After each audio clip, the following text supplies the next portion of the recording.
va à présent parler des voitures électriques et hybrides qui font de plus en plus d'adeptes et qui représentent près de 18% du marché français. Les choses sont en train de bouger petit à petit. On en parle avec vous, Mathilde Charmet-Ingold. Vous êtes avocat associé chez Marissi Avocats. Alors, il y a de plus en plus d'adeptes de voitures électriques et hybrides. Le problème, c'est que ce n'est pas toujours facile de faire installer des bornes de recharge dans les copropriétés.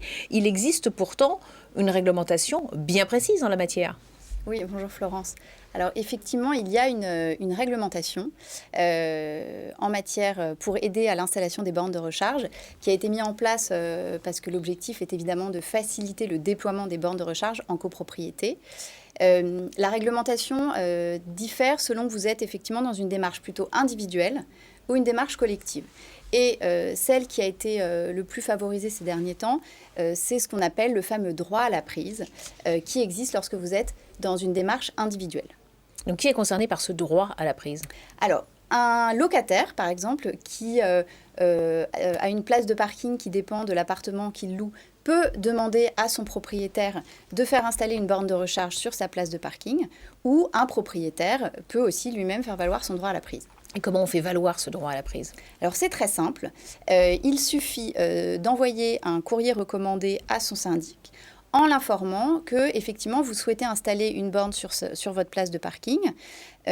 Cette notification prend la forme d'un courrier recommandé. Il faut y joindre le devis de l'entreprise que vous avez choisi pour faire cette installation.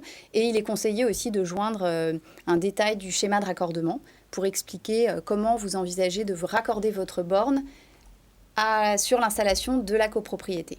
Oui, donc c'est quand même assez compliqué quand même. C'est simple parce que, enfin, ce qui est important, c'est d'anticiper, de voir avec les entreprises qui sont spécialisées dans ce secteur et qui installent des bornes de recharge, puisqu'elles connaissent bien la procédure et sont en mesure de vous apporter effectivement les documents qu'il faut joindre à cette notification. Alors, est-ce que la copropriété peut s'y opposer et sous quel motif ? Alors, là aussi, tout ça a été simplifié et clarifié par le législateur parce que le problème de ce droit à la prise, c'est qu'il se confronte au droit de la copropriété classique que l'on connaît tous, qui est que par principe, lorsque vous êtes en copropriété et que vous voulez faire des travaux dans les parties communes, vous vous dites il faut un vote en assemblée générale. Là, non. Le principe, c'est vraiment que vous notifiez au syndic et le syndic a ensuite 3 mois pour éventuellement s'y opposer. Et les motifs d'opposition et de refus sont très précis. C'est uniquement si la copropriété souhaite, dans une démarche collective, installer des bornes de recharge. Et dans ce cas, effectivement, l'opposition du syndic ou de la copropriété doit prendre une forme bien précise aussi. C'est un recours devant le tribunal. C'est-à-dire que si dans les 3 mois de la notification, le syndic n'a pas saisi le tribunal pour s'opposer à l'installation de votre borne, au seul motif qu'il y a une démarche collective qui est instaurée, qui est envisagée dans la copropriété, en tant que locataire ou propriétaire, vous êtes libre d'installer votre borne. Voilà, personne ne pourra nous faire retirer cette borne, faire démonter. Non, évidemment. À partir du moment où vous avez respecté la notification, attendu le délai de 3 mois, vous pouvez installer votre borne sans difficulté. Alors, les travaux sont à la charge de qui ? Du locataire, du copropriétaire ? Dans le droit à la prise, c'est aux frais du propriétaire ou du locataire. C'est celui qui installe la borne qui la paye. Et les consommations, donc là on va rentrer dans un système de refacturation, comment ça se passe ? Parce que c'est ce qui inquiète quand même les copropriétaires, c'est de se dire on va pas payer pour notre voisin qui recharge sa voiture.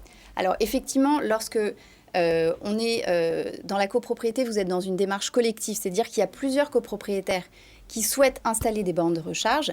Il est souvent plus intéressant dans ces cas-là de faire appel à une même entreprise et d'installer collectivement. Alors dans ces cas-là, le principe, c'est que c'est chaque utilisateur qui va payer ses propres consommations, avec un système de comptage qui dépend des bornes. Et même chose quand on est dans une démarche individuelle. Alors, la démarche individuelle est effectivement beaucoup plus simple, puisque vous avez votre borne qui est raccordée et vous payez vos consommations. Lorsque vous êtes dans une démarche collective et qu'il y a plusieurs bornes qui sont raccordées, et ce seront uniquement les copropriétaires utilisateurs qui se verront refacturer les consommations électriques. Imaginons que la copropriété soit dans une démarche collective et que l'installation de prises électriques soit retoquée en assemblée générale. Qu'est-ce qui se passe ? Est-ce que des copropriétaires ou des locataires peuvent après engager des démarches personnelles, individuelles. C'est-à-dire, si jamais la copropriété est dans une démarche collective. Et puis, c'est retoqué. Les copropriétaires votent non en Assemblée générale pour l'installation de ces bornes électriques. Est-ce qu'après, les copropriétaires qui souhaitent avoir une borne électrique peuvent engager une démarche individuelle? Exact. Effectivement, ils peuvent ensuite faire valoir leur droit à la prise à titre individuel, mais pour éviter ce genre de désagrément, ce qui est plutôt recommandé, c'est d'anticiper, on va dire, cette démarche d'installation collective et de faire le tour des copropriétaires pour leur expliquer effectivement les tenants et aboutissants, l'absence de risque, le fait que ce sera sans frais pour eux. Et surtout, il y a un point aussi important à savoir, c'est qu'avec la loi Climat et Résilience qui est parue cet été, il y a eu un assouplissement du vote, c'est-à-dire qu'au lieu de passer par un vote à la majorité absolue, ce sera désormais, une fois que le décret sera passé, normalement un vote à la majorité relative. D'accord. Donc l'idée est vraiment d'assouplir pour favoriser et aider au déploiement des bornes dans les copropriétés. Ce qui devrait favoriser bien sûr le déploiement des bornes dans les copropriétés. Qu'est-ce que vous notez, vous? Il y a toujours une réticence de la part des syndics, ou est-ce que les choses sont en train de bouger quand même malgré tout? Alors les choses bougent effectivement. C'est une question de pédagogie aujourd'hui. Moi, je le vois effectivement dans mon activité. On voit que les syndics ont bien compris qu'à partir du moment où il y a une démarche individuelle, de toute façon, c'est difficile de s'y opposer. Et même commencent à proposer, lorsqu'il y a un copropriétaire qui souhaite faire valoir son droit à la prise, propose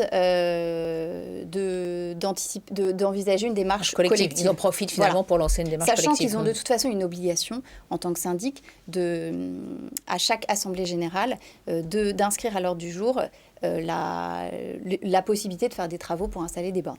Voilà. Merci beaucoup Mathilde Charmé-Ingold, donc avocat associé chez Marissi Avocat, d'être venue sur le plateau de Smart Lakes. Merci beaucoup à vous. Et on poursuit avec une nouvelle interview.